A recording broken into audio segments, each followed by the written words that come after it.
അപ്പൊ ശാഫി ഇമാം റളിയല്ലാഹു അൻഹു പറയാണ്, അവിടുന്ന് എല്ലാ അവയവങ്ങളും ഈ ഇൽമൊന്ന് കേട്ട് പഠിച്ചിരുന്നെങ്കിൽ എന്ന് ഞാൻ ആഗ്രഹിക്കുമായിരുന്നു.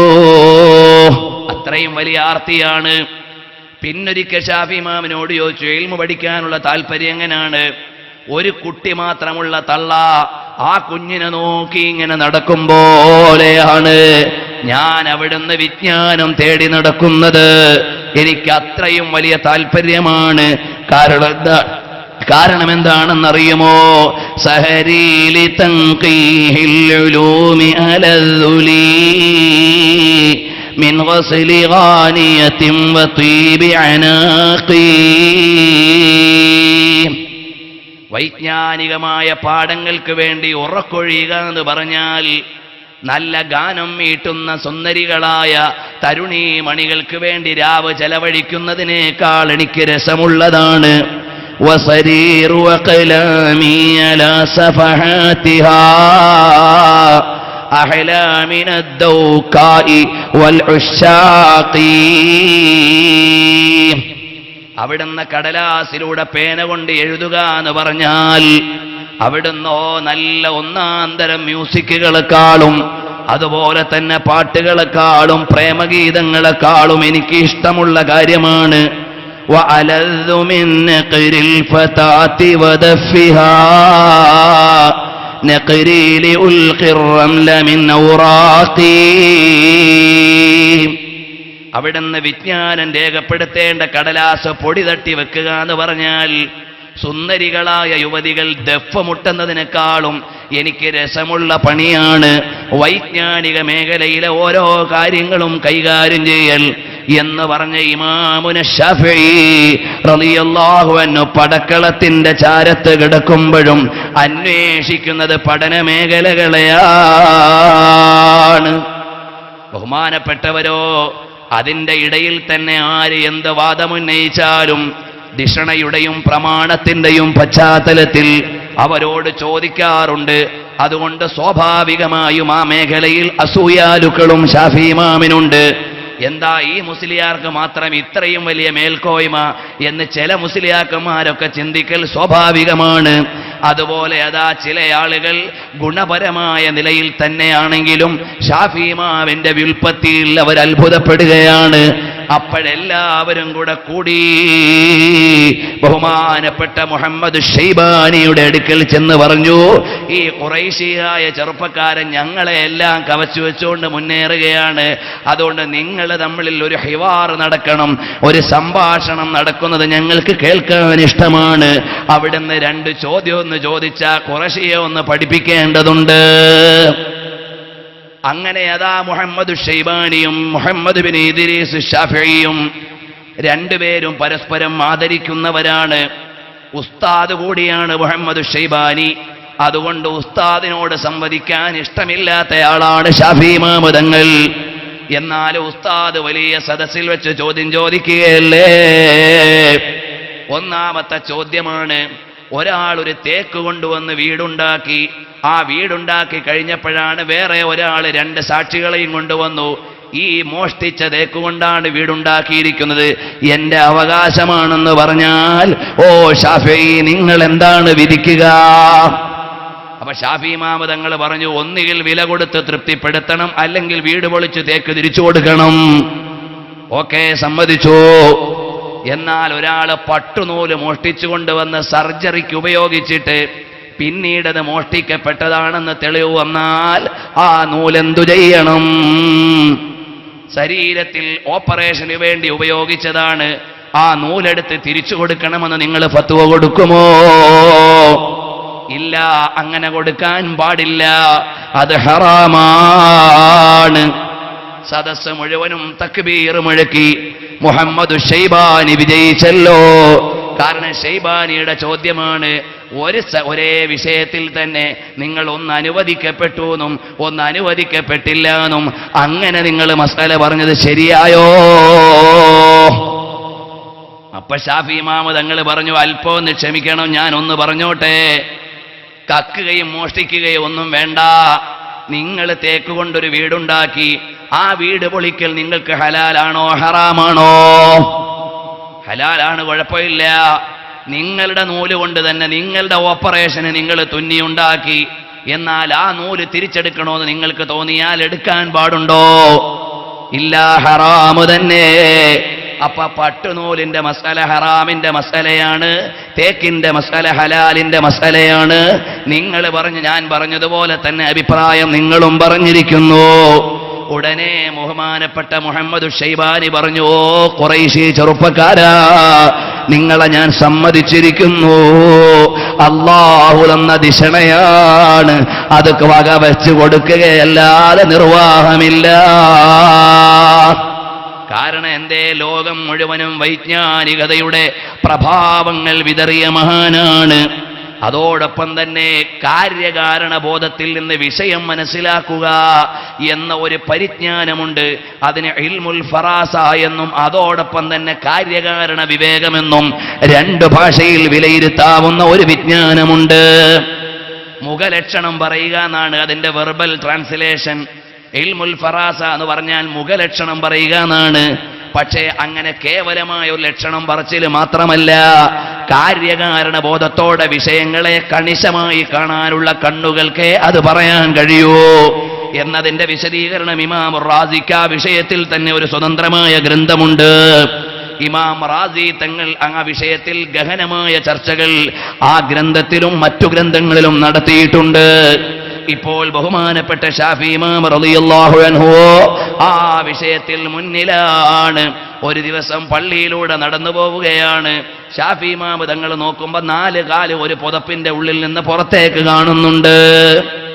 അപ്പൊ ഷാഫി ഇമാം തങ്ങൾ കാലിലേക്ക് നോക്കി, എന്നിട്ട് പറഞ്ഞു, ഹുവ മിൻഹു വഹുവ മിൻഹു, ഇത് വാപ്പയും മോനുമാണ് ഈ കിടന്നുറങ്ങുന്നത് എന്ന് പറഞ്ഞു. മുഖം കാണുന്നില്ല, ശരീരത്തിന്റെ വേറെ ഭാഗങ്ങൾ കാണുന്നില്ല. അപ്പൊ ശിഷ്യന്മാരോ ഉസ്താദ് പറഞ്ഞതങ്ങ് കേട്ടുപോയാ പോരല്ലോ. ഉസ്താദ് മെല്ലെ അങ്ങോട്ട് നീങ്ങിയപ്പോൾ അടുത്ത് എന്ന് അവരെ തട്ടി വിളിച്ചു, സുഖം തന്നെയാണോ? നിങ്ങൾ എവിടുന്ന് വന്നതാണ്? നിങ്ങൾ ആരൊക്കെയാണ്? ഇതെന്റെ മോനാണ്, ഞാൻ ഇതെന്റെ വാപ്പയാണ് എന്ന് പറഞ്ഞ് പരിചയപ്പെടുത്തി കൊടുക്കുന്നു. ഷാഫി ഇമാം പറഞ്ഞത് കാൽപ്പാടിലേക്ക് നോക്കിയിട്ടാണ്. ഇതുപോലെ ഓരോ വിഷയങ്ങളും അതാ ബഹുമാനപ്പെട്ട ഷാഫി ഇമാം തങ്ങളുടെ ഉസ്താദായ നേരത്തെ സംവാദത്തിൽ ഞാൻ ഉദ്ധരിച്ച മുഹമ്മദ് ഷൈബാനിയും ആ വിഷയത്തിൽ ഗഹനമായ കഴിവുള്ളവരായിരുന്നു. രണ്ടാളും കൂടെ ഇങ്ങനെ ഇരിക്കുകയാണ് പരിശുദ്ധമായ മക്കയിൽ. അപ്പൊ അതാ ഒരാൾ അവിടെ നിൽക്കുന്നു. അപ്പൊ രണ്ടുപേരും ഈ വിജ്ഞാനത്തിൽ നിപുണനാണല്ലോ. അപ്പൊ ഒരാൾ പറഞ്ഞു, അയാളുടെ ജോലി എന്താണെന്ന് ഞാൻ പറയാൻ പോവാണ്. അപ്പോൾ ബഹുമാനപ്പെട്ട മുഹമ്മദ് ഷൈബാനി പറഞ്ഞു, അദ്ദേഹം ഒരു തുന്നലുകാരനാണെന്ന് തോന്നുന്നു. അപ്പോഴോ ബഹുമാനപ്പെട്ട ഷാഫി ഇമാം തങ്ങൾ പറഞ്ഞു, അതൊരു ആശാരി പണിക്കാരനാണെന്ന് തോന്നുന്നുണ്ട്. അപ്പൊ എന്ത് ചെയ്തു? മൂന്നാമതൊരാൾ പോയിട്ട് ചോദിച്ചു, നിങ്ങളുടെ പണി എന്താണ്? അപ്പോൾ പറഞ്ഞു, മുമ്പ് തുന്നലായിരുന്നു, ഇപ്പൊ ആശാരി പണിയാണ്. അപ്പൊ രണ്ടുപേരുടെയും കാഴ്ചപ്പാടുകൾ ശരി തന്നെ. ഇതുപോലെ ബഹുമാനപ്പെട്ട ഷാഫി ഇമാം റളിയല്ലാഹു അൻഹു അതാ ഒരാൾ ഇങ്ങനെ ഓടി പള്ളിയിലേക്ക് വന്നിട്ട് ഇങ്ങനെ കിടക്കുന്ന മുഴുവൻ ആളുകളെ ഇങ്ങനെ നോക്കുന്നുണ്ട്. അപ്പൊ ഷാഫി ഇമാം തങ്ങൾ പറഞ്ഞു, ഒരു കണ്ണിന് കേടുള്ള ഒരു കറുത്ത അടിമയെ തേടിയാണ് ഇയാൾ നടക്കുന്നത്. ഈ വർത്തമാനം കേട്ടപ്പോഴേക്ക് തന്നെ അന്വേഷിച്ച് നടക്കുന്ന ആൾ ഓടിയിങ് വന്നു. അതെ, എന്റെ അടിമയെ നിങ്ങൾ എവിടെങ്കിലും കണ്ടോ? അപ്പൊ പറഞ്ഞു, ജയിലിൽ പോയി നോക്കിക്കോളാൻ പറഞ്ഞു. അപ്പൊ പോയി കഴിഞ്ഞപ്പോ ഷാഫി ഇമാമിനോട് ശിഷ്യന്മാര് ചോദിച്ചു, അല്ല, എങ്ങനെയാണ് ഉസ്താദെ കറുത്ത ഒരു കണ്ണിന് കുഴപ്പമുള്ള അടിമയാണെന്ന് നിങ്ങൾക്ക് മനസ്സിലായത്? അപ്പോൾ പറഞ്ഞു, അയാൾ ആ കിടക്കുന്ന ആളുകളെയൊക്കെ നോക്കുന്നുണ്ട്. വെളുത്തതാണെന്ന് കണ്ടാൽ അയാൾ നോക്കുന്നില്ല, കറുത്തവരെ മാത്രമേ അയാൾ പരിഗണിക്കുന്നുള്ളൂ. നോക്കുമ്പോ മുഖത്ത് കണ്ണിലേക്കാണ് നോക്കുന്നത്. അപ്പോൾ ഒരു കണ്ണിന് കുഴപ്പമുള്ള ആളാണെന്ന് മനസ്സിലായി, കറുത്ത അടിമയാണെന്നും മനസ്സിലായി. അതൊക്കെ അവിടുന്ന് കാര്യകാരണ ബോധത്തിന്റെ വിലയിരുത്തലാണ്. അയാൾ ജയിലിൽ പോയതാണെന്ന് എങ്ങനെ മനസ്സിലായി? അപ്പൊ പറഞ്ഞു, അവിടുന്ന് അടിമകൾക്കൊരു സ്വഭാവമുണ്ട്, പൈസ ഇല്ലാതെ വന്നാൽ മോഷ്ടിക്കാനിറങ്ങും, നല്ലതുപോലെ പള്ള നിറഞ്ഞാൽ ഏതെങ്കിലും പെണ്ണുങ്ങളെ പിടിക്കാനിറങ്ങും. 2 കുറ്റം ചെയ്താലും അവസാനം ജയിലിലാണെത്തുക. അതുകൊണ്ടാണ് ഞാൻ അങ്ങനെ വിധിക്കാനുള്ള കാരണം. ഇയാൾ നേരെ ജയിലിൽ പോകുന്നു, അടിമയെ കിട്ടുന്നു. ഈ അധ്യായം വായിക്കുമ്പോൾ ഷെർലക് ഹോംസിനെയാണ് എനിക്ക് ഓർമ്മ വന്നത്. ആർതർ കോണൻ ഡോയിൽ എന്ന ലോകപ്രസിദ്ധനായ എഴുത്തുകാരൻ. ഇന്ന് നമ്മുടെ പോലീസുകാർ പഠിക്കുന്ന ടെക്സ്റ്റ് ബുക്കാണ് ഷെർലക് ഹോംസിൻ്റെത്. ഇതുപോലെ കാര്യകാരണ വിഷയങ്ങളെ ഡിറ്റക്റ്റീവായി അവതരിപ്പിക്കുന്ന നോവലുകളാണ്. അതിലെല്ലാം ഇത്തരമൊരു വിശദീകരണമാണ് കാണുന്നത്. എന്നാൽ അതിൻ്റെ ഉയർന്നതും നീതിനിഷ്ഠവുമായ തലമാണ്. അഇമ്മത്തിന്റെ മുഴുവനും ഗവേഷണത്തിലെത്തി. ഇൽമുൽ ഫറാസയിൽ മുന്നിലാണ് ബഹുമാനപ്പെട്ട ഇമാമുന ശാഫിഈ. ഒരു ഭാഗത്ത് നോക്കിയാലോ, വലൗലാ അശ്ശഅറു ലിൽ ഉലമാഇ യുസ്രി ലകുൻതുൽ യൗമ അശ്അറ മിൻ ലബീദി. ഒരു ഭാഗത്ത് പറയുകയാണ്, നാടോടി കവിതകൾ പണ്ഡിതന്മാരുടെ മഹത്വത്തിന് പറ്റാത്തതാണ്. പറ്റുന്നതായിരുന്നെങ്കിൽ ഞാൻ അവിടുന്ന് ലബീദ് ബിൻ മുഗീറയേക്കാൾ വലിയ കവിയായി മാറുമായിരുന്നു എന്ന് പറഞ്ഞ ബഹുമാനപ്പെട്ട ശാഫിഈ ഇമാമിനെയാണ് കാണുന്നത്. മറുഭാഗത്ത് അമ്പെയ്ത്ത് പഠിക്കുമ്പോഴും കുതിരസവാരി പഠിക്കുമ്പോഴും ചെറുപ്പകാലത്ത് ശാഫിഈ ഇമാമിനെ ചോദ്യം ചെയ്തവരുണ്ട്, എന്തിനാണ് ഇതൊക്കെ പഠിക്കുന്നത് എന്ന്. അതൊക്കെ പ്രയോഗിക്കുന്ന ഒരു പടയാളിയെയാണ് ഒരു ഭാഗത്ത് ബോർഡറിൽ കാണുന്നത്. മറുഭാഗത്ത് ലോകത്തുള്ള വൈജ്ഞാനിക ചക്രവർത്തികളെ മുഴുവനും ഒരു വിരൽ കൊടി കൊണ്ട് വൈജ്ഞാനിക പ്രഭുത്വം നയിച്ച ശാഫിഈ ഇമാമിനെയാണ് കാണുന്നത്. മറുഭാഗത്ത് ദിഷണ വെച്ചുകൊണ്ട് കടന്നു വരുന്നവരെ മുഴുവനും വെട്ടിയിടുന്ന കൂർത്ത ബുദ്ധിയാണ് വിലയിരുത്തപ്പെടുന്നത്. അങ്ങനെ ഗുണപരമായ എല്ലാ മേഖലയിലും സ്വഭാവപരമായ സമീപനത്തിലും ശാഫിഈ ഇമാമിന്റെ മഹത്വമുള്ള സ്വഭാവത്തെ പ്രകീർത്തിച്ചുകൊണ്ട് മാത്രം അധ്യായങ്ങൾ ഇമാമുകൾ എഴുതിയിട്ടുണ്ട്. അങ്ങനെ നാനാ തലത്തിൽ നിന്നും വായിക്കപ്പെടേണ്ട ചരിത്രമാണ് ബഹുമാനപ്പെട്ട ഇമാമുന ശാഫിഈ റളിയല്ലാഹു അൻഹുവിൻ്റെതെങ്കിൽ വേറൊരു ഭാഗത്ത് കാണുന്നതെന്താണ്? ഇമാമുന ശാഫിഈ റളിയല്ലാഹു അൻഹു കരയുകയാണ്. എവിടെയാണ് ആത്മജ്ഞാനികളുടെ കൂടെ മജ്ലിസിലിരുന്നാൽ ശാഫിഈ ഇമാം റളിയല്ലാഹു അൻഹു കരയുകയാണ്. പരിത്യാഗികളോടൊപ്പം സമീപിച്ചു കഴിഞ്ഞാൽ അല്ലാഹുവിനെ ഓർത്തുള്ള നിലവിളിയാണ്. കണ്ടില്ലേ ബഹുമാനപ്പെട്ടവർ, ഔലിയാക്കന്മാരിൽ ചില ആളുകളുടെ കൂടെ കൂടുകയാണ്. ബഹുമാനപ്പെട്ട ഹാരിസ് എന്നവർ സംസാരിക്കുകയാണ്. ഹാരിസ് ഇബ്നു ലബീദ് ഉണ്ട്, അതുപോലെ സ്വാലിഹുൽ മുർരിയുടെ അനുയായികളുണ്ട്. അവരിങ്ങനെ നല്ല ശൈലിയിൽ ഓതുന്നു, ഹാദാ യൗമുൽ ഫസ്ലി ജമഅനാകും വൽ അവ്വലീൻ. ഇവിടെ നിങ്ങളെയും മുൻഗാമികളെയും മുഴുവനും ഒരുമിച്ച് കൂട്ടുന്ന വിധിയുടെ ദിനമാണ്.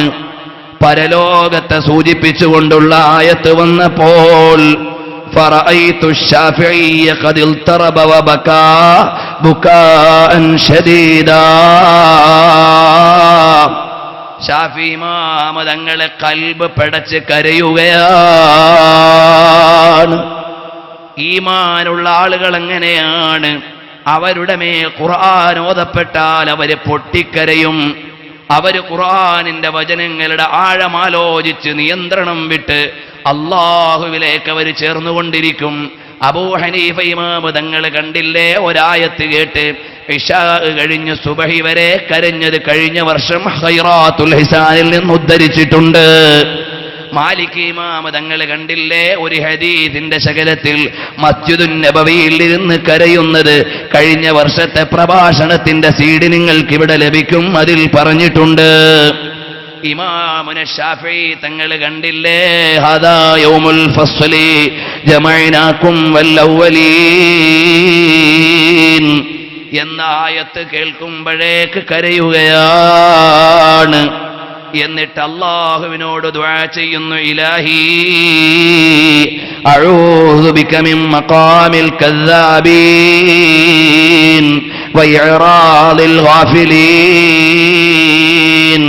ഇലാഹി ഖളഅത് ലക ഖുലൂബുൽ ആരിഫീൻ വവലഹത് ബിക ഖുലൂബുൽ മുഷ്താഖീൻ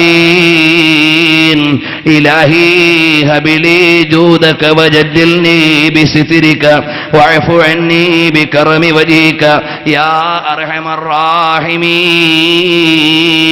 പടച്ചവനെ, എന്നെ നിഷേധികളിൽ പെടുത്തല്ലേ, അശ്രദ്ധമായി തിരിഞ്ഞുകളയുന്നവരിൽ പെടുത്തല്ലേ. നിന്നിലേക്കല്ലേ ആരിഫീങ്ങളുടെ മുഴുവനും കൽബുകൾ ലയിച്ചു ചേരുന്നത്, നിന്നിലേക്കല്ലേ അനുരാഗികളുടെ മനസ്സുകൾ ചേർന്നു നിൽക്കുന്നത്. അല്ലാഹുവേ, നിന്റെ ഔദാര്യമാണ് വേണ്ടത്. നിന്റെ മറയുണ്ടെന്നാണ് എന്നെ നിന്റെ മറ കൊണ്ടാണ്, നീ ന്യൂനതകൾ മറച്ചു വെച്ചിട്ടാണ് എനിക്ക് പ്രഭാവം തരേണ്ടത്. അല്ലാഹുവേ, നിന്റെ ഔദാര്യവും മാന്യതയും കൊണ്ട് എനിക്ക് വിട്ടുവീഴ്ച ചെയ്തു തരണേ അല്ലാ എന്ന് പറഞ്ഞ് ഇമാമുന ശാഫിഈ തങ്ങള് പൊട്ടിക്കരയുകയാണ്.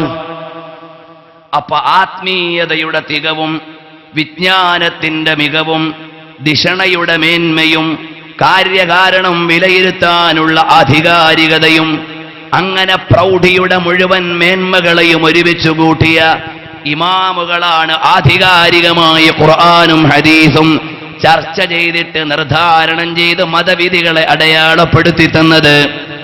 ആ ശാഫിഈ ഇമാം റളിയല്ലാഹു അൻഹുവിന്റെ വാഹനം നടന്നുപോയ കുളമ്പടിയുള്ള സ്ഥലത്തെ മണൽത്തരിയുടെ പോലും മൂല്യമില്ലാത്ത ആളുകൾ ആധുനിക ഇജ്തിഹാദികളുടെ ആളുകളായി കടന്നു വരുമ്പോ, നവീന മുജ്തഹിദുകളെ, നിങ്ങൾക്ക് ശാഫി ഇമാമിന്റെ കാലത്ത് ജീവിക്കാനോ അല്ലെങ്കിൽ അവിടുത്തെ മർഗം കടന്നുപോയ സ്ഥലത്ത് അതാ ആ കാൽപ്പാട് പതിഞ്ഞ സ്ഥലത്ത് മണൽത്തരിയാകാനോ ഉള്ള അർഹതയില്ല.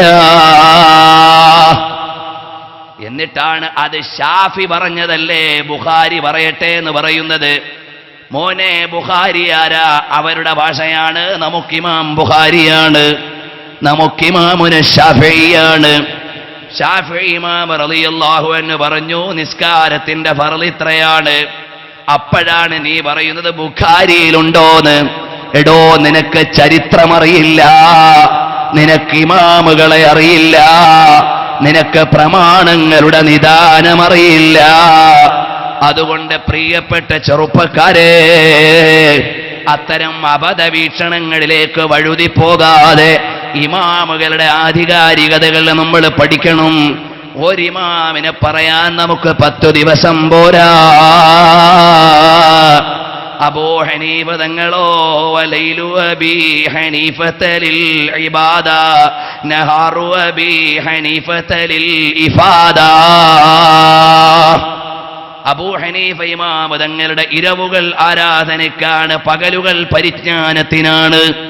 അങ്ങനെയുള്ള അബൂ ഹനീഫ തങ്ങളും അതുപോലെ എന്തിനു വിശദീകരിക്കണം, ഇസ്ലാമിക പ്രമാണങ്ങളുടെ ഓൾ ഇൻ ഓൾ ആയിരുന്ന മഹാന്മാരെ മുഴുവനും അവഗണിച്ച് കളഞ്ഞിട്ട് ഞങ്ങൾക്ക് ചരിത്രം വേണ്ട, വാപ്പ ഉപ്പാപ്പമാരെ വേണ്ട, ഞങ്ങൾക്ക് ഖുർആൻ ട്രാൻസ്ലേഷൻ മതിയെന്ന് പറയുന്ന ജഡീകരിക്കപ്പെട്ട ഇസ്ലാമിന്റെ നവീനവാദികളെ, നിങ്ങൾക്ക് ഇസ്ലാമിന്റെ മധുരമറിയില്ല. പറയാതിരിക്കാൻ നിർവാഹമില്ല. കാരണം അത്രയും വലിയ ഭോഷ്കാണ് ഈ നവീനവാദികളുടെ വാദങ്ങൾ. ഇമാമുകളുടെ ജീവിതത്തിലെ ഒരു ദിവസത്തിന്റെ മൂല്യം ഇന്ന് ജീവിച്ചിരിക്കുന്ന മുഴുവൻ ആലിമീങ്ങളുടെയും മുഴുവൻ ജീവിതത്തിന്റെയും മൂല്യം അതിനേക്കാൾ മേലെയാണ് ഇമാമുകളുടെ ഒരു ദിവസത്തെ ജീവിതം. കാരണം അവരങ്ങനെ ജീവിച്ചവരാണ്. അവരുടെ ആരാധന, സാധന, ഉപാസന മുഴുവനും അങ്ങനെയായിരുന്നു. അല്ലാഹു അവരുടെ അനുഗ്രഹം കൊണ്ട് നമുക്ക് ഹിദായത്തിന്റെ വെളിച്ചം വർദ്ധിപ്പിച്ചു തരട്ടെ. ഇൽമിന്റെ ലോകം അല്ലാഹു നമ്മുടെ കൽബിലേക്ക് തുറന്നു തരട്ടെ. അങ്ങനെ രാത്രി ഇരുന്ന് പൊട്ടിക്കരയുന്നവരാണ്. പടക്കളത്തിന്റെ ചാരയും സുന്നത്ത് നിസ്കാരം മുടക്കാത്തവർ, പടക്കളത്തിന്റെ ചാരയും പരിജ്ഞാനത്തിന്റെ ചർച്ചകൾ ഒഴിവാക്കാത്തവർ, അങ്ങനെ എല്ലാ മഹത്വങ്ങളുടെയും മേന്മകളുടെയും ഉടമകളായ ഇമാമുകൾ. പക്ഷേ ലോകത്തിനൊരു പടുതിയുണ്ട്. ലോകത്തിനൊരു ഘടനയുണ്ട്. കുല്ലു നഫ്സിൻ ദായിഖത്തുൽ മൗത്ത്. എല്ലാ ഉദയവും അസ്തമാനത്തിന്റെ തുടക്കമാണ്. പ്രഭാതം പ്രദോഷത്തിന്റെ ആമുഖമാണ്. ഉയർച്ച തകർച്ചയുടെ തുടക്കമാണ്. വളർച്ച തളർച്ചയുടെ ആമുഖമാണ്. ലോകത്തിന്റെ ഘടന അങ്ങനെയാണ്. എല്ലാ ജനിച്ചവരും മരിക്കേണ്ടതാണ്. ഇവിടെ ശാഫി ഇമാമിന്റെ ചരിത്രം പറഞ്ഞു തീർക്കുകയല്ല, നമ്മുടെ സമയത്തിന്റെ പരിധി കൊണ്ട് പറയാതിരിക്കുകയാണ്. ഞാൻ നേരത്തെ പറഞ്ഞ ശാഫി മദ്ഹബ് എന്ന വിഷയം ഞാൻ തൊട്ടിട്ടില്ല. ഇമാമുകളുടെ പരമ്പര എന്ന വിഷയം ഞാൻ തൊട്ടിട്ടില്ല. പരിശുദ്ധമായ ഖുർആൻ നബിതങ്ങളിൽ നിന്ന് കേട്ടതിൽ 4ാമത്തെ ശിഷ്യനാണ് ഇമാമുന ശാഫി. ആ ശാഫി ഇമാമിനെയാണ് ഏതെങ്കിലും ഒരു ബുക്കിലെ പ്രിന്റ് കണ്ടിട്ട് വിമർശിക്കാൻ ആളുകൾ ഇറങ്ങുന്നത്. ഓ ശാഫി ഇമാമ് തങ്ങളെ, ഇന്നമൽ അഅ്മാലു ബിന്നിയാത്ത് എന്ന ഹദീസ് ശാഫി ഇമാമിനെ വിടുന്ന് നീട്ടി പറയാൻ പ്രയാസമില്ല. ഹദ്ദസനി മാലികുൻ അൻ നാഫിഇൻ അൻ ഇബ്നു ഉമറ അൻ ഉമർ ഇബ്നുൽ ഖത്താബ് ഔ അൻ റസൂലില്ലാഹി സല്ലല്ലാഹു അലൈഹി വസല്ലം തങ്ങളിൽ നിന്ന് ഇബ്നു ഉമർ തങ്ങൾ കേട്ടത്, അവിടുന്ന് നാഫി തങ്ങൾ കേട്ടത്, അവിടുന്ന് മാലിക് തങ്ങൾ കേട്ടത്, അവിടുന്ന് നേരെ പഠിച്ചത്. ഇത്ര അതോറിറ്റിയാണ് ശാഫി ഇമാം തങ്ങൾക്കുള്ളത്. അവിടുന്ന് സുവർണ ശ്രേണി എന്ന പേരിൽ അവിടുന്ന് ദഹബിയായ സിൽസിലയുണ്ട്. അതുപോലെ തന്നെ 3 പേര് മാത്രമുള്ള നബിയിൽ നിന്നുള്ള നിവേദനങ്ങളുണ്ട്. അതുപോലെ ഇമാമുകൾ മുഴുവനും ഉത്തമ നൂറ്റാണ്ടിന്റെ സന്തതികളാണ്. നബി സല്ലല്ലാഹു അലൈഹി വസല്ലം തങ്ങൾ പറഞ്ഞില്ലേ, ഉത്തമ നൂറ്റാണ്ടിൽ ഏറ്റവും ഗോൾഡൻ നൂറ്റാണ്ട് എന്റേതാണ്, തൊട്ടടുത്തതാണ്, തൊട്ടടുത്ത മൂല്യമുള്ളത്, അടുത്ത മൂല്യം അടുത്തേതിനാണ്. അങ്ങനെ നബി തങ്ങൾ പറഞ്ഞ പുണ്യ നൂറ്റാണ്ടുകൾ 3 ഉണ്ട്. ആ 3 നൂറ്റാണ്ടിൽ ജീവിച്ച് വഫാത്തായവരാണ് 4 മദ്ഹബിന്റെ ഇമാമുകളും. സാധാരണക്കാര് ചിലപ്പോൾ വിചാരിക്കും ഷാഫി ഇമാം വലിയ മുഹദ്ദിസൊന്നും അല്ല, ബുഖാരി ഇമാമാണ് ഏറ്റവും ലോകത്തെ വലിയ മുഹദ്ദിസെന്ന്. അല്ല മോനെ, ഷാഫി ഇമാമിന്റെ ഹദീസ് വിജ്ഞാനത്തെ വെച്ച് നോക്കുമ്പോൾ അവിടുത്തെ ശിഷ്യന്റെ ശിഷ്യനാണ് ഇമാം ബുഖാരി. അഹ്മദ് ബിൻ ഹംബൽ തങ്ങൾ ഒരു ദിവസം വന്ന് ഷാഫി ഇമാമിനോട് ചോദിക്കുകയാണ്, ഉസ്താദെ, ഇജ്തിഹാദ് നടത്തണമെങ്കിൽ 1,00,000 ഹദീസ് അറിഞ്ഞാ മതിയോ? പറ്റൂല മോനെ അഹ്മദേ. 2,00,000 മതിയോ? പറ്റില്ല മോനെ അഹ്മദേ. 3 മതിയോ? പറ്റില്ല മോനെ അഹ്മദേ. 5,00,000 പഠിച്ചാലോ? തൽക്കാലം ഒന്ന് തുടങ്ങി നോക്കാമെന്ന നിലക്ക് ചെറിയൊരു സമ്മതമേ ഇമാം ശാഫിഈ പറഞ്ഞിട്ടുള്ളൂ. എന്നാൽ ഇന്ന് മതവിധി പറയുന്ന 12,000 ഹദീസുകളെ നമ്മുടെ ഹദീസ് ഗ്രന്ഥങ്ങളിൽ ഉള്ളൂ. മതവിധികൾ പറയുന്ന 12,000 ഹദീസുകളേ ഉള്ളൂ. ആകത്തുക നോക്കിയാൽ 1,00,000 ഹദീസുകളേ ഉള്ളൂ. ഇബ്നു ഷാഹീന്റെ നിവേദനത്തിൽ നോക്കിയാൽ 45,00,000 ഹദീസുകൾ സമാഹാരങ്ങളായി ലഭ്യമായിരുന്നു. അപ്പോൾ 40,00,000-ലേറെയുള്ള ഹദീസുകളെ മനനം ചെയ്ത് അതിൻ്റെ അവസരങ്ങളും കോണ്ടെക്സ്റ്റുകളും പ്രയോഗങ്ങളും കൃത്യമായി പഠിച്ച ഇമാമുകൾ പറഞ്ഞ മസ്അലകൾ മുഴുവനും 40 പേജുള്ള ഒരു പുസ്തകത്തിലെ മുഴുവനാശയങ്ങളും കിട്ടിയ 1 പേജിൽ ഉണ്ടാകണമെന്ന് വാദിക്കുന്ന വാദം ബുദ്ധിപരമായും പ്രാഥമികമായും ആത്യന്തികമായും നിഷേധിക്കപ്പെടേണ്ടതാണ്. ആ വാദമാണ് നവീനവാദികൾ മുഴുവനും ഇവിടെ വാദിക്കുന്നത്. ഞങ്ങളുടെ കയ്യിൽ 1,00,000 ഹദീസ് പോലും ഇല്ല. ബുഖാരി തന്നെ കുറെ ലൈഫ് കഴിഞ്ഞാൽ മിച്ചം ഞങ്ങൾക്ക് ഇഷ്ടമുള്ളതേ ഉള്ളൂ. അതിൽ നിന്ന് 1000കണക്കിന് മാത്രം വരുന്ന ഹദീസിൽ നിന്ന് ലക്ഷക്കണക്കിന് വരുന്ന മതവിധികൾ മുഴുവനും ഉണ്ടാകണമെന്ന് പറഞ്ഞാൽ അത് ന്യായമല്ല. അതുകൊണ്ട് വിവരമുള്ളവരോട് ചോദിക്കണം. ഫസ്അലൂ അഹ്ലൽ ദിക്രി ഇൻ കുൻതും ലാ തഅലമൂൻ. വിവരമില്ലാത്തവർ വിവരമുള്ളവരോട് ചോദിക്കണം. നമുക്കറിയില്ല, ശാഫിഈ ഇമാമിനോട് ചോദിക്കട്ടെ, അതറിയുന്ന ആളാണ്. എനിക്കറിയില്ല, മാലിക് ഇമാമിനോട് ചോദിക്കട്ടെ, അത് വിവരമുള്ള ആളാണ്. മാലിക് ഇമാമിന് വിവരമുണ്ടെന്നത് ലോകം സമ്മതിച്ചതാണ്. മാലിക് ഇമാമിന് തുടരാൻ പറ്റുമെന്ന നീതിയുക്തമായ വ്യക്തിപ്രഭാവം ചരിത്രം രേഖപ്പെടുത്തിയതാണ്. ഖുർആനാണെന്നതിന് തെളിവെന്താണോ അതേ തെളിവ് തന്നെയാണ് മാലിക് ഇമാം നീതിമാനാണെന്നതിന്. ഖുർആനാണെന്നതിന് തെളിവെന്താണോ അതുതന്നെയാണ് ശാഫിഈ ഇമാം നീതിമാനാണെന്നതിനുള്ള തെളിവ്. കടന്നുപോയി എന്ന് നിങ്ങൾ വിചാരിക്കണ്ട. ഖുർആൻ നമ്മുടെ കയ്യിലുള്ള മുസ്ഹഫ് ഖുർആൻ, അത് ഖുർആനാണെന്നതിന് തെളിവ് ലോക മുസ്ലിമീങ്ങളുടെ ഇജ്മാഅാണ്.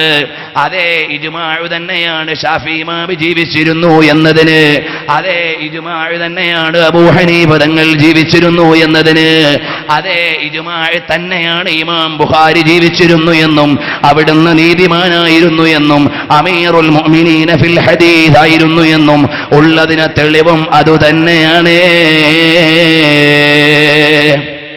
വിശദീകരിക്കാനുള്ള സമയമില്ല. അതുകൊണ്ട് മഹാനായ ശാഫിഈ ഇമാം റളിയല്ലാഹു അൻഹു എന്ന തേജോമയമായ വ്യക്തിപ്രഭാവത്തിന്റെ പ്രഭാവിലാസം അവിടുത്തെ ചെറിയൊരു ജീവിതം കൊണ്ടാണ് ഇത് മുഴുവനും നേടിയത്.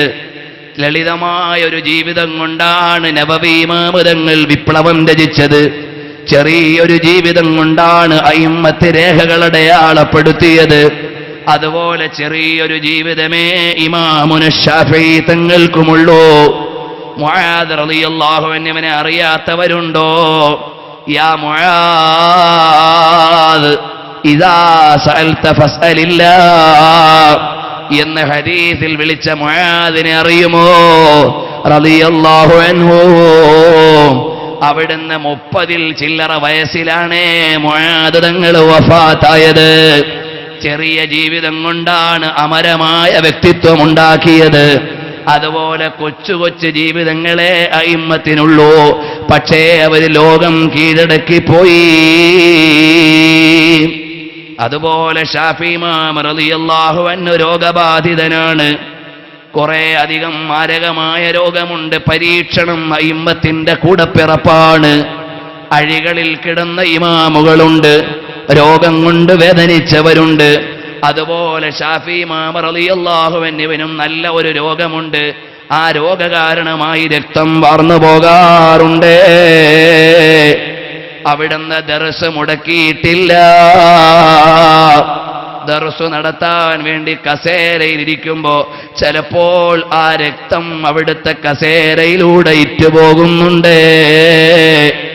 ഇടറിയിട്ടില്ല.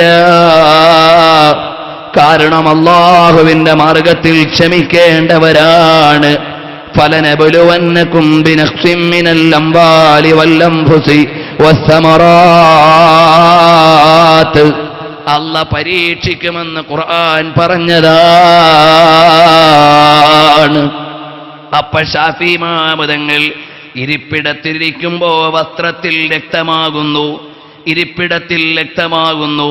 ചിലപ്പോഴൊക്കെ കസേരയുടെ കാലിലൂടെ ഇറ്റു വീഴുന്നത് വരെ അവിടുന്ന് രോഗം കൊണ്ട് വേദനിക്കുമ്പോഴും മഹാനവറുകൾക്ക് പരാതിയില്ല. അല്ലാഹുവിന്റെ വജ്ഹിന് വേണ്ടിയുള്ള ജീവിതമാണ്. അങ്ങനെ പല പ്രാവശ്യവും രോഗമായിട്ടുണ്ട്. ഒരു തവണ രോഗിയായപ്പോ എല്ലാ തവണയും രോഗമാകുമ്പോ നഫീസത്തുൽ മിസ്രിയ റളിയല്ലാഹു അൻഹയുടെ അടുക്കലേക്ക് അവിടുന്ന് രോഗം പറയാൻ വിടാറുണ്ട്, ദുആ ചെയ്യുന്നതിന് വേണ്ടി. അപ്പോഴെല്ലാം മഹദി ദുആ ചെയ്യാറുണ്ട്. അല്ല പോലെ അടിമയ്ക്ക് മിസ്രിയ വേണോന്നുള്ള വാദം ശാഫിഈ ഇമാമിനില്ല. അള്ളാഹുവിനോട് ദുആ ചെയ്യട്ടെ മഹത്തുക്കൾ. അള്ളാഹുവിനെ മാനിക്കുന്നവരുടെ ദുആ അല്ല മാനിക്കുമെന്ന പ്രാഥമിക തത്വമില്ലേ? അങ്ങനെ അല്ലാഹു സുബ്ഹാനഹു വ തആലയോട് ദുആ ചെയ്യുമ്പോൾ രോഗം മാറാറുണ്ട്. അതാ അവസാനം ലോകത്തോട് വിട പറയാനുള്ള രോഗശയ്യയിലാണ്. ശാഫിഈ ഇമാം തങ്ങൾ പറഞ്ഞു വിടുന്നു ദുആ ചെയ്യാൻ. നഫീസത്തുൽ മിസ്രിയ റളിയല്ലാഹു അൻഹ ആദരിക്കുന്ന നേതാവാണ് ശാഫിഈ ഇമാം തങ്ങൾ. എല്ലാ തവണയും രോഗം മാറട്ടെ എന്നാണ് പ്രാർത്ഥന.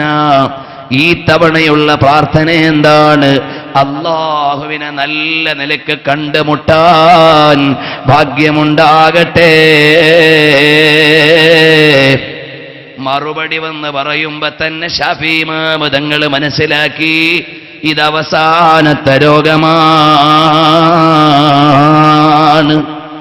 ചില ആളുകൾ രേഖപ്പെടുത്തുന്ന ഒരു ചരിത്രമുണ്ട്.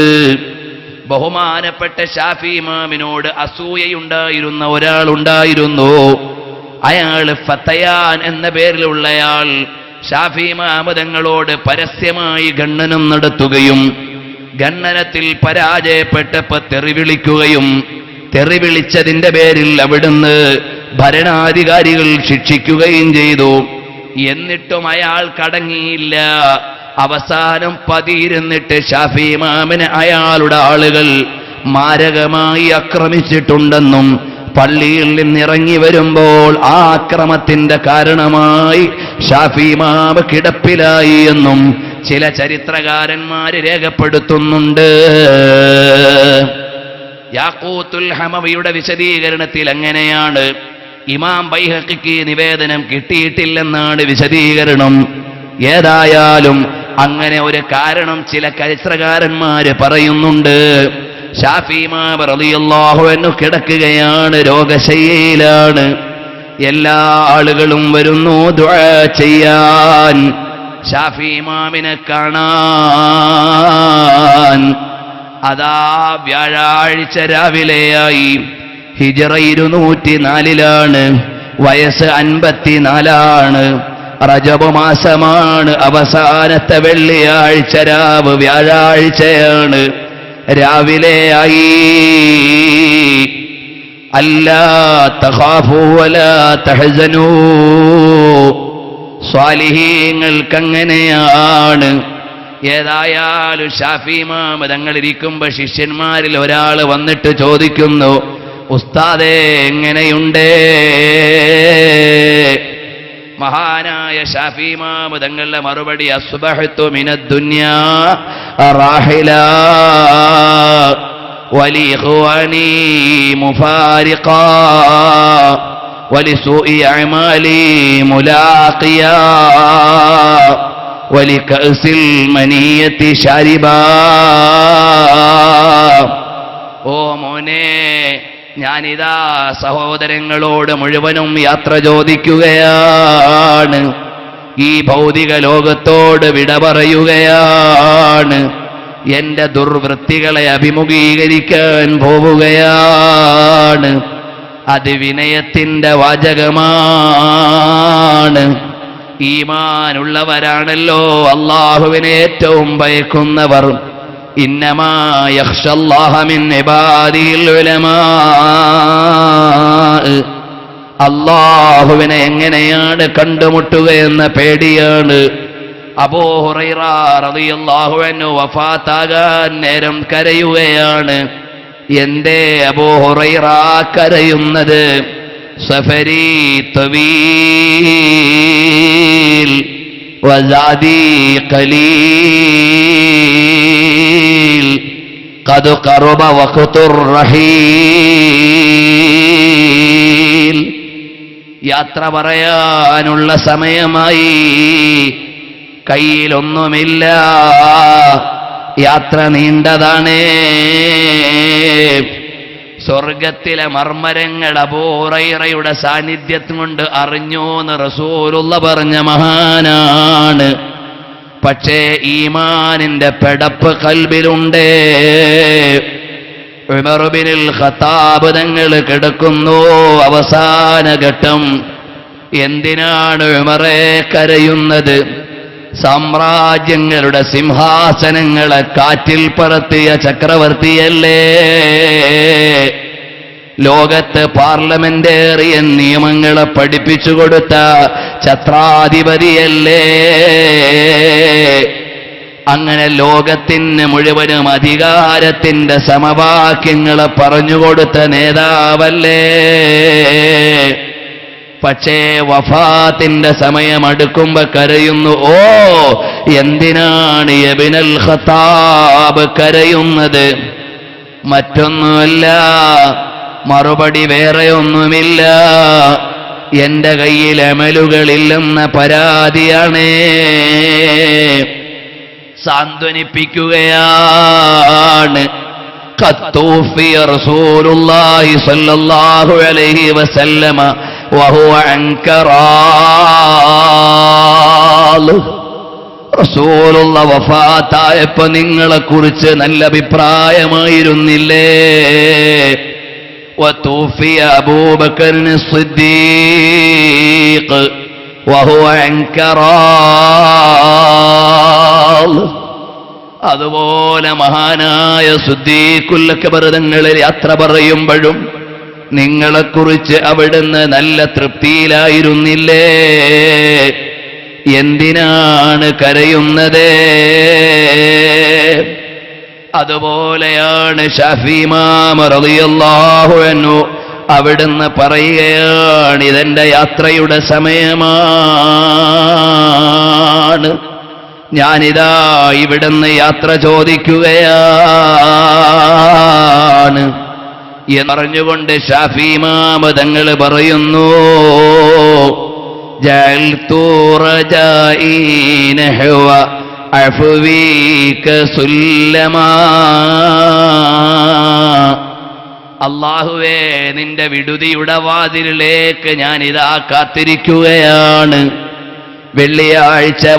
വ്യാഴാഴ്ച വൈകുന്നേരമായി. മുഹമ്മദ് ബിൻ യഅ്ഖൂബിനോട് പറഞ്ഞു, പോയി നിസ്കരിച്ചോ. ബഹുമാനപ്പെട്ട ഇമാം റബീഇനോട് പറഞ്ഞു, ഞാനിതാ യാത്രയാവുകയാണ്. വൈകുന്നേരമായി, വ്യാഴാഴ്ച വൈകുന്നേരം.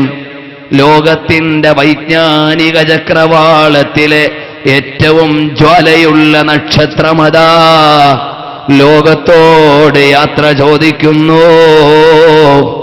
ഇമാമുന ശാഫിഈ റളിയല്ലാഹു അൻക യാ ഇമാമൽ മുസ്ലിമീൻ. മുഅ്മിനീങ്ങളെ, ഞാനിനി നീട്ടിപ്പറയേണ്ടതില്ല. എന്റെയും നിങ്ങളുടെയും കയ്യിൽ ഒരു അമലുകളുമില്ല. ലക്ഷക്കണക്കിന് ഹദീസില്ല, ഖുർആൻ മനപ്പാടമില്ല, വ്യാഖ്യാനമറിയില്ല, ആരാധന നടത്തിയ പാതിരാവുകളില്ല, ഇൽമിന് ചെലവഴിച്ച പാതിരാത്രികളില്ല, അല്ലാഹുവിന് വേണ്ടി ഇബാദത്ത് ചെയ്തിട്ടില്ല. ഇബാദത്ത് കൊണ്ട് മാത്രം ജീവിച്ച മഹാന്മാര് പൊട്ടിക്കരഞ്ഞ നിമിഷമാണ് അവസാന നിമിഷം. നമ്മുടെ കയ്യിൽ വല്ലതുമുണ്ടോ?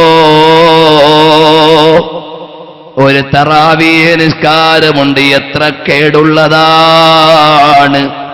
നമ്മുടെ ജീവിതം ഭൗതികതയുടെ മേച്ചിൽപ്പുറങ്ങളിലെ പളപളപ്പുകൾക്ക് വേണ്ടി പര്യാലോചന നടത്തിയതല്ലേ? ഇവിടുത്തെ ജീവിതത്തിന് വേണ്ടി നെട്ടോട്ടമോടിയതല്ലേ? പക്ഷേ ശാഫി ഇമാം റളിയല്ലാഹു അൻഹു പറഞ്ഞ ഒരു വാക്കു തന്നെയാണ് പ്രതീക്ഷ. ഉഹിബ്ബുസ് സ്വാലിഹീന വലസ്തു മിൻഹും. സ്വാലിഹീങ്ങളെ നമ്മൾ ഇഷ്ടപ്പെടുന്നു, നമ്മൾ അവരിൽപ്പെട്ടവരല്ലെങ്കിലും. ലഅല്ലി അൻ അനാല ബിഹിം ശഫാഅ. അവരെ കൊണ്ട് ശുപാർശ കിട്ടുമെന്ന പ്രതീക്ഷയിലാണ്.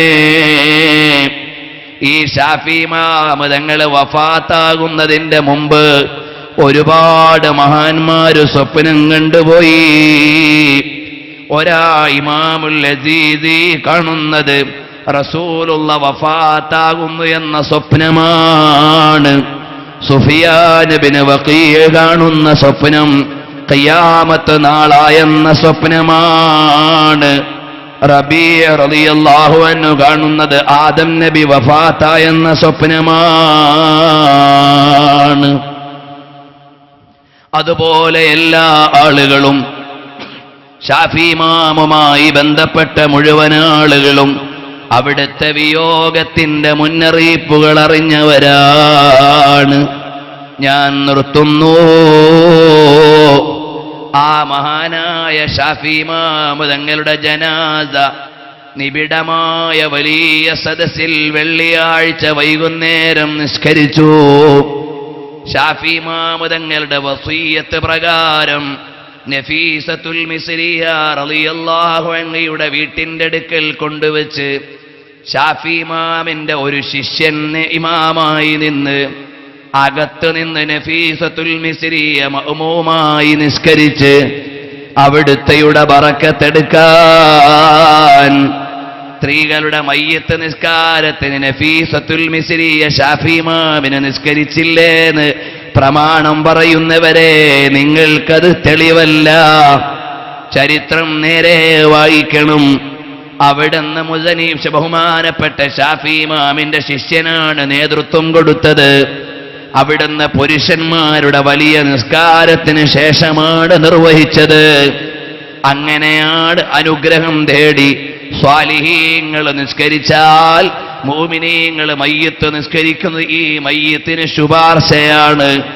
ഫാത്തിഹ ഓതുന്നത് മയ്യത്തിന് കൂലി കിട്ടാനാണ്. ഫാത്തിഹ ഓതിയാൽ കൂലി കിട്ടുമെങ്കിൽ ഖത്ം ഓതിയാൽ കൂലി വലുത് കിട്ടുമെന്നല്ലേ പഠിക്കേണ്ടത്. മരിച്ചവരുടെ പേരിൽ ഖുർആൻ പാരായണം ചെയ്യുന്നതിനെ എതിർക്കുന്നവർക്ക് വകതിരിവില്ലാതെ പോയതാണ്. ഫാത്തിഹ നമ്മളെ ജനാസ നിസ്കാരത്തിൽ ഫാത്തിഹ ഓതിയില്ലേ, അത് മയ്യത്തിന് കൂലി കിട്ടാനല്ലേ. എന്നാൽ ഖുർആൻ മുഴുവനും ഓതുമ്പോ വലിയ പ്രതിഫലമല്ലേ മയ്യത്തിന് കിട്ടേണ്ടത്. സാധാരണക്കാരായ മുഅ്മിനീങ്ങൾ തന്നെ മയ്യത്ത് നിസ്കരിച്ചാൽ അത് മയ്യത്തിന് ശുപാർശയല്ലേ. സ്വാലിഹീങ്ങളും സാദാത്തുക്കളുമായാൽ അത് വലിയ പ്രതിഫലമല്ലേ. വാപ്പ മരിക്കുമ്പോ മകൻ ഇമാമത്ത് നിൽക്കണമെന്നൊരു പാഠമുണ്ട്. അതിൻ്റെ അർത്ഥം ഏതെങ്കിലുമൊക്കെ മോൻ ഇമാമത്ത് നിൽക്കാനല്ല. സാദാത്യങ്ങളുണ്ടെങ്കിൽ അവർക്ക് പരിഗണനയാണ്. വലിയ ആലിമീങ്ങളുണ്ടെങ്കിൽ അവര് മുമ്പിൽ തന്നെയാണ്. അല്ലാതെ ക്ലീൻ ഷേവും ധരിച്ച് ഫാത്തിഹ ഓതാനും അറിയാതെ ഞെരിയാണിക്ക് താഴെ തുണി വലിച്ച് ചവിട്ടിത്തേക്കുന്ന കാക്കാട പിന്നിൽ നിന്ന് ആലിമീങ്ങൾ നിസ്കരിക്കണമെന്ന മസലയല്ല. സമൂഹം വകതിരിവോടെ വിലയിരുത്തേണ്ട വിഷയമാണ്. ചില ആളുകളൊക്കെ അപ്പോ ഒരു നിയമപാലനത്തിന് ഓടി വരാറുണ്ട്. ആലിമീങ്ങൾ ഉണ്ടെങ്കിൽ അവര് നിസ്കരിക്കട്ടെ, അതാണ് മയ്യത്തിന്റെ ക്ഷേമത്തിന് നല്ലത്. അല്ലാഹു സുബ്ഹാനഹു വ തആല നമ്മുടെ മരണം സ്വാലിഹീങ്ങളുടെ മരണം പോലെ ആക്കി തരട്ടെ. സ്വാലിഹീങ്ങൾ മയ്യത്ത് നിസ്കരിക്കുന്ന ജനാസയാക്കി തരട്ടെ. ഒരുപാട് മുഅ്മിനീങ്ങൾ മയ്യത്ത് നിസ്കരിക്കുന്ന അവസ്ഥ തരട്ടെ. മംഗലാപുരത്തെ പോലെ ഐഡന്റിഫൈ ചെയ്യാൻ പോലും പറ്റാതെ ചാമ്പലായി പോകുന്ന ഒരവസ്ഥയും ഈ ഉമ്മത്തിലെ ഒരാൾക്കും വെക്കല്ലേ അല്ലാഹ്. അതിൽ പെട്ടുപോയവർക്ക് നീ മഗ്ഫിറത്ത് നൽകണേ അല്ലാഹ്. ഒരു ചെറിയ കാര്യം കൂടി പറയാൻ നിങ്ങൾ സാവധാനം തരണേ. ഷാഫി ഇമാമിന്റെ ഈ അധ്യായം ഇന്നിവിടെ സെമീക്കോളനിടട്ടെ. അല്ലാഹു നിയോഗം നൽകിയാൽ ബാക്കി വേറെ എവിടെയെങ്കിലും പറഞ്ഞോളാം. പക്ഷേ ഒന്നുകൂടി പറയാൻ അവസരം തരണേ.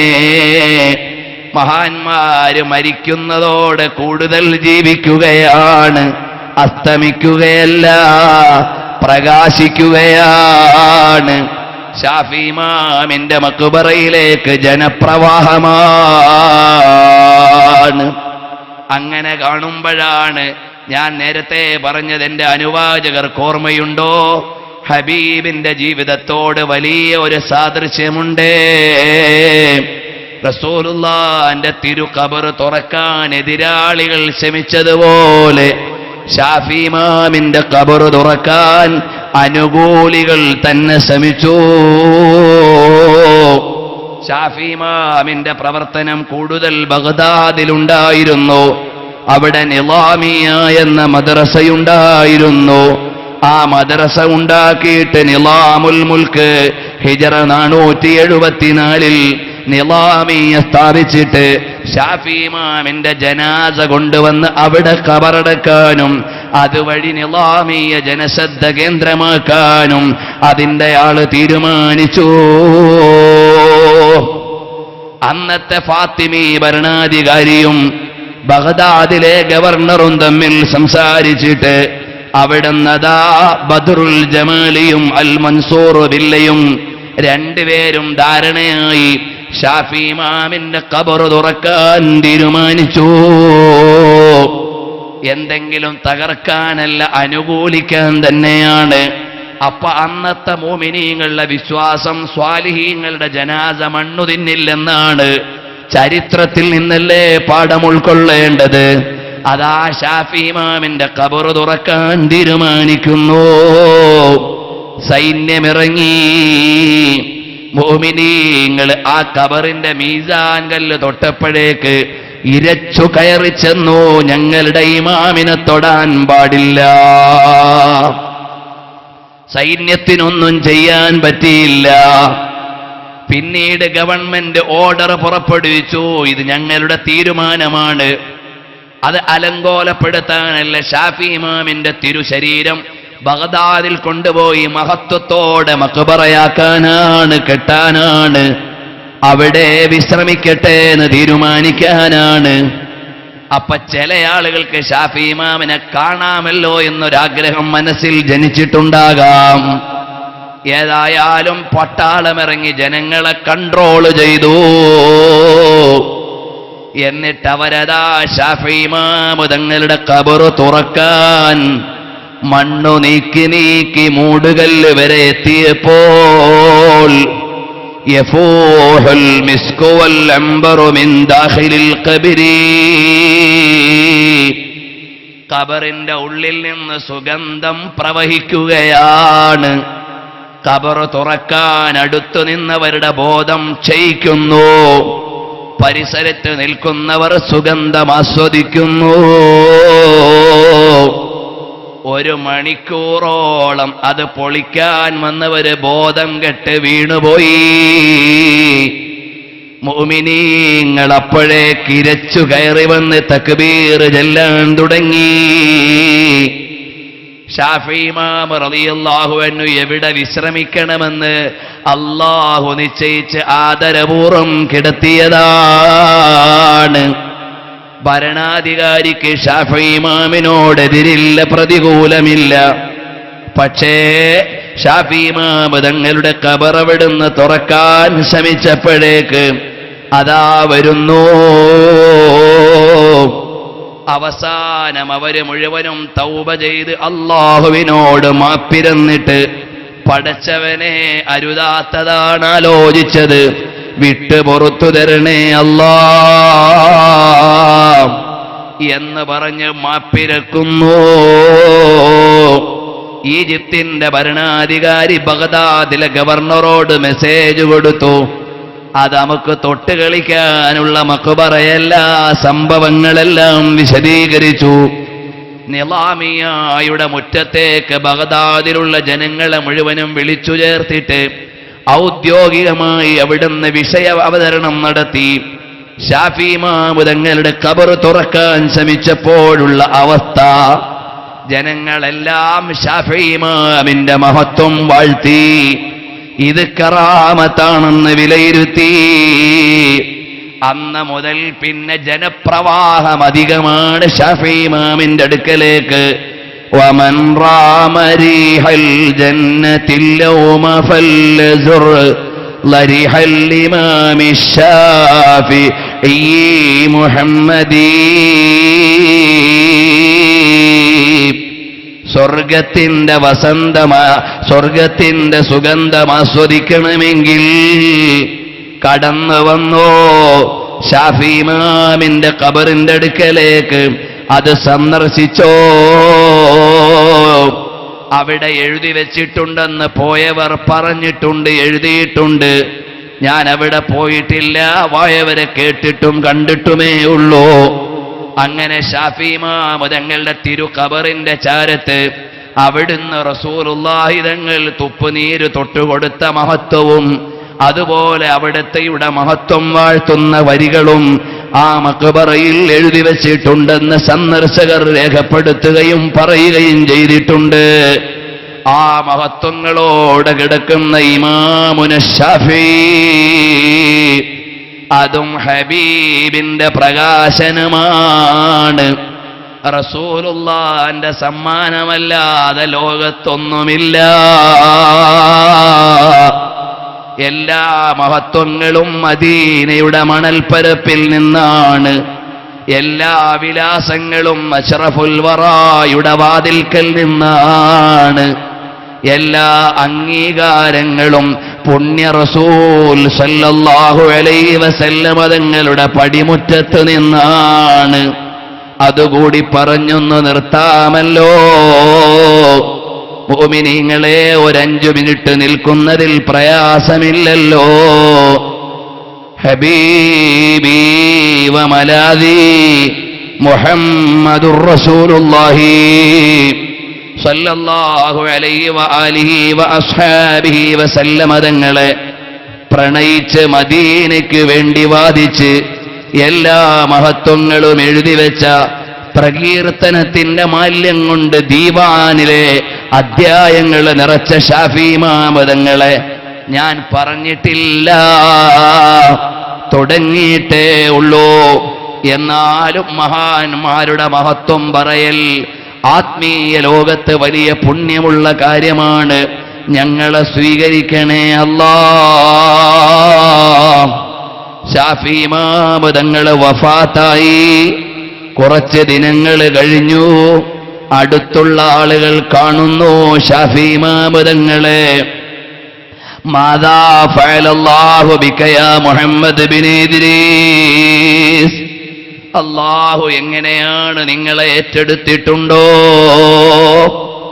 ഉടനെ ഷാഫി ഇമാം തങ്ങൾ പറയുന്നു, അഹല്ലല്ലാഹുൽ ജന്നത ബിഅസ്രിഹാ,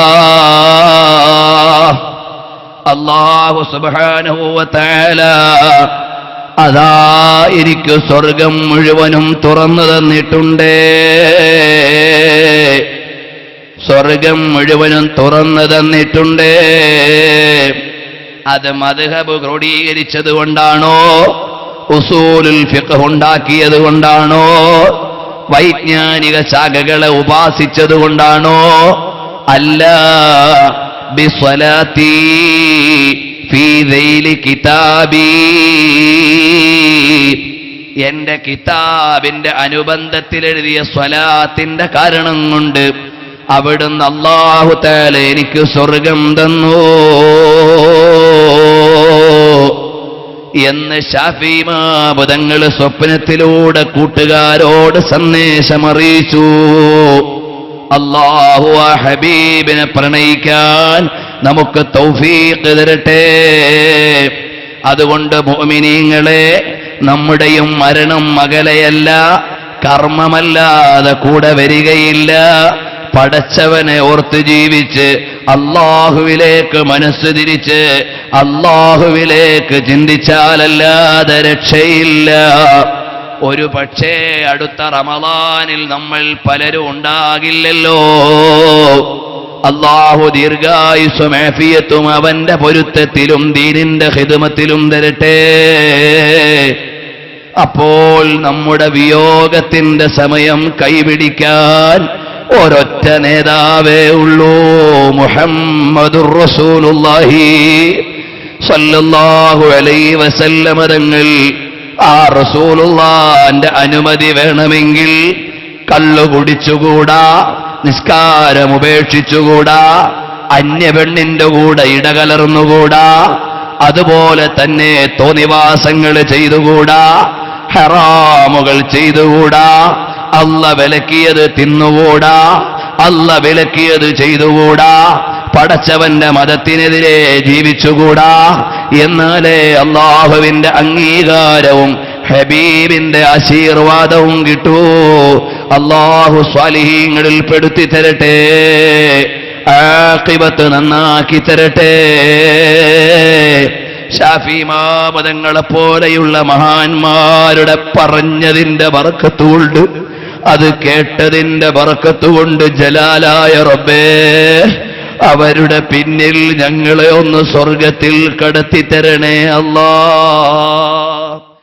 യാ റസൂലല്ലാഹ് लगाओ गज गज के हे तेरे आका पे पढ़ो सारे दुरूद रज रज के हे या रसूल अल्लाह दा नारा लगाओ गज गज के गज गज के गज गज के हे या रसूल अल्लाह दा ഇസ്ലാമിക സീഡികളുടെ വിപുലമായ ശേഖരം future group and Madina media ബർക്കസ് complex Babar road Kozhikode phone 9995999778 9605999900 944 7351 432